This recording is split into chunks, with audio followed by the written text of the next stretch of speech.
कुमार एक बार फिर से अपने इस वीडियो ठोस अवस्था नामक इस वीडियो लेक्चर में आप सबका स्वागत करते हैं।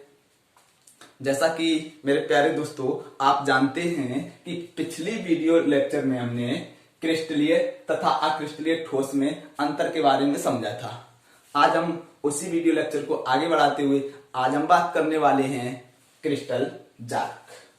क्रिस्टल जालक क्रिस्टल जालक क्या होता है? देखो, जब ठोसों के अवयवी कण, परमाणु, अणु तथा आयन आपस में एक निश्चित क्रम में मिलते हैं तो क्रिस्टल जालक का निर्माण होता है।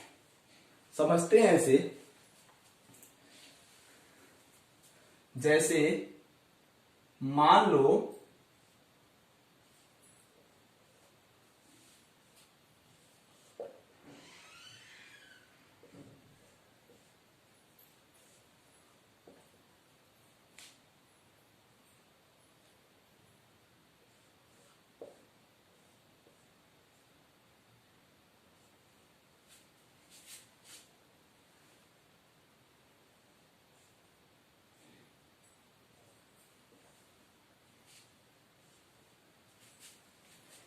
इसी क्रम में और भी जुड़ सकते हैं। आगे जितना अवेलेबल है उतना समझा रहे हैं। मतलब ऐसे ही क्रिस्टल आगे और भी जुड़ सकते हैं। मतलब कि ये बिंदु दिख रहे हैं ना, बिंदु,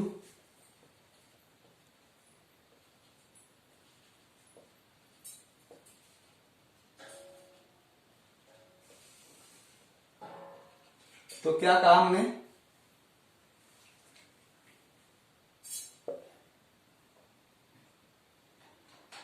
चलो इतना अवेलेबल इतना ही समझ लो आप। देखो ये बिंदु दिख रहे हैं तो क्या कहा? जब ठोसों के अवयवी कण, देखो या तो परमाणु हो सकते हैं या अणु हो सकते हैं या आयन हो सकते हैं, आपस में मिलकर निश्चित क्रम में मिलते हैं तो क्रिस्टल जालक का निर्माण करते हैं। तो क्रिस्टल जालक का निर्माण करते हैं। क्लियर हुई बात? तो इसको हम कह सकते हैं, क्या ये हमारा क्रिस्टल जालक।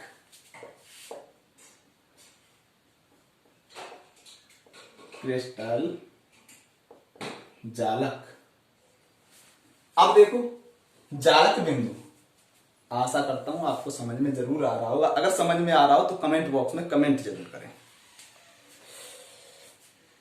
जालक बिंदु, क्रिस्टल जालक में उपस्थित बिंदु को जालक बिंदु कहते हैं। क्रिस्टल जालक में उपस्थित बिंदु को क्या कहते हैं? जालक बिंदु। जालक बिंदु परमाणु, अणु तथा आयन से मिलकर बना। जो जालक बिंदु है ये या तो परमाणु से मिलकर बना होगा या अणु या आयन से मिलकर बना होता है। क्या कहते हैं? तो ये जो बिंदु दिख रहा है, ये जो बिंदु दिख रहे, इनको हम कह सकते हैं, कहते हैं जालक बिंदु। क्लियर हुई बात? जालक बिंदु। अब देखो आगे बात आती है एकक कोष्ठिका या इकाई सेल। समझो इसे।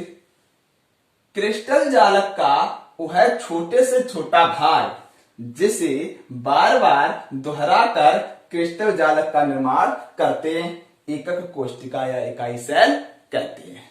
देखो समझते हैं इसे। क्रिस्टल जालक का वह छोटे से छोटा भाग, मान लो क्रिस्टल का ये एक सबसे छोटा भाग है। एक एकक कोष्ठिका जो है ना, हम बाद में समझेंगे, पहले इसे देखो। ये जो है ये इसका एक भाग और ऐसा ही इधर एक जुड़ा हुआ है, नीचे भी जुड़ सकते हैं। इसे ऐसे समझते हैं, जब हम जमीन पर घर में अपने घर में टाइल वगैरह बिछाते हैं तो कैसे, देखो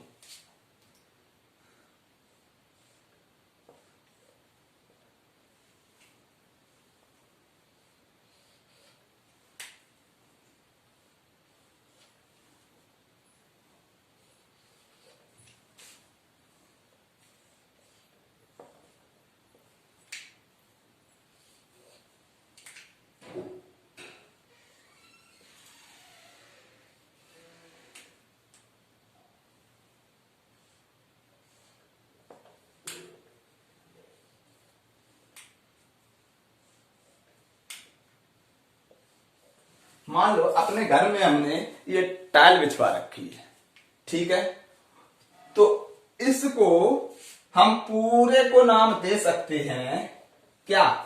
एकक कोष्टिका। एकक कोष्टिका, इसको हम कह सकते हैं एकक कोष्टिका। अब देखो हम बात किसकी, वो सॉरी, इसको हम कह सकते हैं क्रिस्टल जालक। क्रिस्टल जालक, क्लियर? हम बात किसकी कर रहे हैं? एकक कोष्टिका या इकाई सेल। अब देखो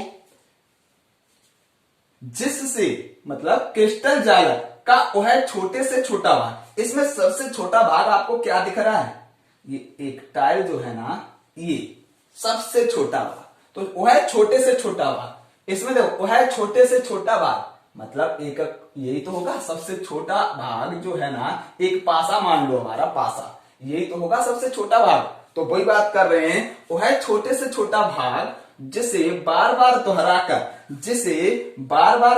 देखो, एक दो बार बार दोहराकर क्रिस्टल जालक का निर्माण करते हैं, और वो भी किस पे? एक निश्चित क्रम में जुड़े हुए हैं, तो क्रिस्टल जालक का निर्माण करते हैं, एकक कोष्टिका या इकाई सेल कहते हैं। तो इसका वह छोटे से छोटा भाग क्या है? एक टाइल। तो क्या कहेंगे हम इसे? एकक कोष्टिका, एकक कोष्टिका या एकक कोष्टिका कह सकते हैं, या इकाई सेल। क्लियर हुई बात? आशा करता हूं आपको समझ में जरूर आ रहा होगा। अगर समझ में आ रहा हो तो प्लीज आप लोगों से रिक्वेस्ट है कि आप कमेंट बॉक्स में हमें कमेंट करके जरूर बताएं कि आपको कैसा लग रहा है, ताकि हमें मोटिवेशन मिल सके इस तरीके की क्लासें और लाने का, ठीक है? तो एक बार फिर से हम इसे रिपीट करते हैं। क्रिस्टल जालक क्या? जब ठोसों के अवयवी कण क्या? परमाणु, अणु तथा आयन आपस में एक निश्चित क्रम में मिलते हैं तो क्रिस्टल जालक का निर्माण होता है। एक निश्चित क्रम में मिलते हैं।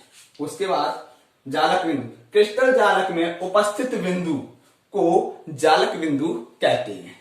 जालक बिंदु परमाणु तथा अणु तथा आयन से मिलकर बना होता है। जालक बिंदु में क्या? परमाणु, अणु या आयन, कोई भी चीज हो सकती है। क्लियर? एकक कोष्टिका या इकाई सेल, क्रिस्टल जालक का वह छोटे से छोटा भाग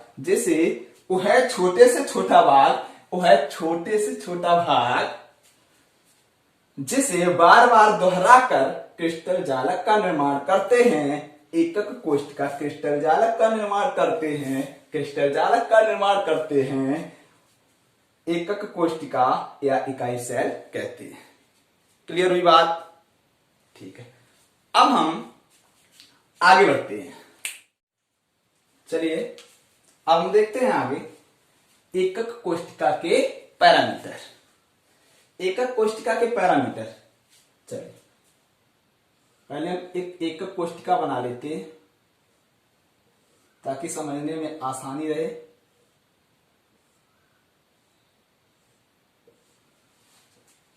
मान लेते हैं ये हमारी एक एकक कोष्टिका है, इसी को हम ऐसे इधर भी लगा, ऊपर लगा, नीचे, मतलब इसी प्रकार, इसी पासे जैसा, ये पासा मान लो, ये पासा है, ऐसे हम और ज्वाइंट करते तो हमारा एक क्या? वही क्रिस्टल जालक का निर्माण हो जाए। इसे हम एक टाइल समझ ले, ऐसी टाइलें और लगाते जाए तो एक क्रिस्टल जालक का निर्माण हो जाएगा। हम यहाँ पे बात करने वाले हैं एकक कोष्टिका के पैरामीटर। चलिए, एक ये लंबाई, एक ये लंबाई, एक ये लंबाई, तो इसको हम दिए देते हैं नाम एक्स अक्ष, वाई अक्ष, जेड अक्ष। तो एक्स अक्ष पर लंबाई ए मान लेते हैं, वाई अक्ष पर बी, जेड अक्ष पर सी। ये एकक कोष्टिका की तीन लंबाई है, ए बी सी, एक्स और वाई और जेड अक्ष पर। ठीक है, तो अगर हम बात करें कोण की, एक ये कोण, एक ये कोण, एक ये कोण, हम कहना चाहेंगे यहां पे हमारी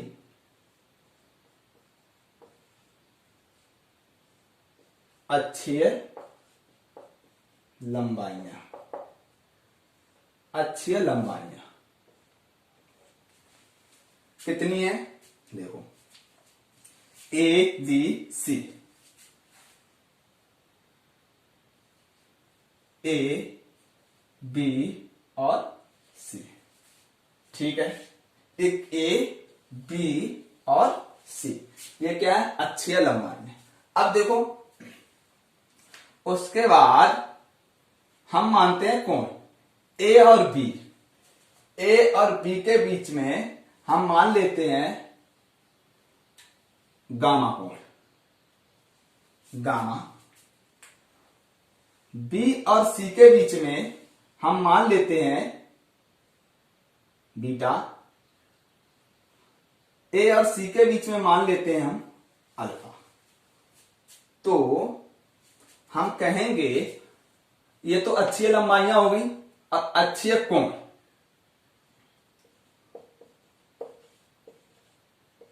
अक्षीय कोण, अक्षीय कोण कितने हुए? देखो अल्फा, बीटा और गामा, अल्फा बीटा गामा। देखो एक ए और बी के बीच, बी और सी के बीच, और ए और सी के बीच।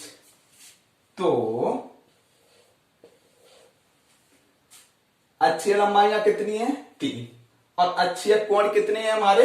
3। तो इस आधार पर टोटल कितने हुए?